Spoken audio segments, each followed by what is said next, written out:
Hello, karo ba? Si Dana Life as a panganay daughter o Pelisa and Hubert. Huy, so yun na dahil tanghali na kailangan na natin magluto ng ating pananghalian. At dahil may biyayan dumating kahapon, meron pa tayong hipon dito na binigay ni Mami. Kali ang binigay niya ista kahapon. Sinigang na namin. Tas ito alam natin ngayon. Huy, pagkatapos natin kunin, kuha tayo ngayon ng lalagyan para dito ilagay. Lalagyan niya, di ba? Parang di nag-grito. Uy, pero yung dulo. So, bale, dito natin ilalagay yung hipon. Tapos lalagyan natin to sa likod mamaya para pinglinisan. Ano masasabi mo? Edi wala. So, ayan. Dali natin dyan yung hipon. Ulit-ulit na lang. Hirap pa na mag-voice over pagka na dito. Wala na tao masabi. Guys! Grabe, Nes. Yan, paano mo kakainin kung di ba nilinisan, di ba? So, anong gagawin? Ang gagawin? Siyempre, tatanggalin natin yung mga bigote ng ganyan. Para maninisan natin, hindi natin makain yan. Mali pala, hindi para bigote. Parang balpas. Diba? Kasi mahaba, di Bobby? Mahaba? Mahaba. Basta yung ganon. Tanggalin natin yan para pagkakainin natin, wala tayong makain na parang buhok-buhok na ganyan na parang balbas, di ba? Yan lang. Thank you. At dahil ang dami nagre-request at nagtatanong kung bakit daw hanggang ngayon di pa ako nagpupuso ulit na ba ganito ng video na nagluluto kasi wala talaga akong time. May time ako pero kasi naman hindi ko alam nakakatamad. Pero anyways, ayan na nga, butit sinipag ako. Ito na yung matagal yun ang nire-request. Mga luto-luto na mga ganyan-ganyan na naman. Grabe kayo sa akin, naaway ako, mama. Dahil natanggal na natin para mga bito-bito kanya na mapait. Ito na siya ngayon, malinis na siya.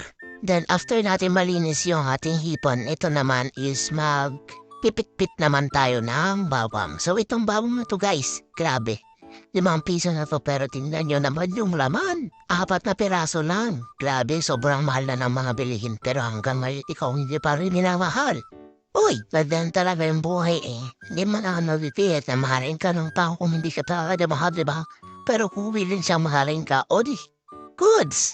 Anyways, bakit ba kasi napunta yung topic natin? Nagluluto lang naman tayo dito ng kasi naman ito namang bawang na to ipapansin ka masyado. So ngayon na nga, naglabay na ako dito ng kabwari sa ating paglulutuan tapos indihan na rin to ba?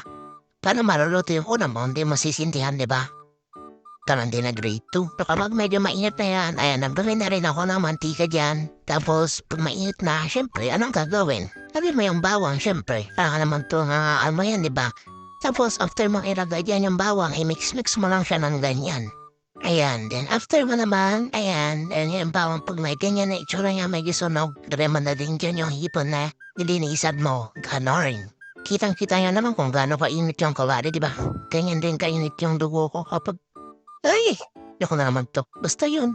Dito naman, wag mong titigilan yung hipon hanggat hindi sila nahihilo. Kaya, halo-haloin mo lang siya ng ganyan, hanggang sa mahilo na sila yung tipo, hindi na sila dadalaw at sa'yo nakiikot yung mundo.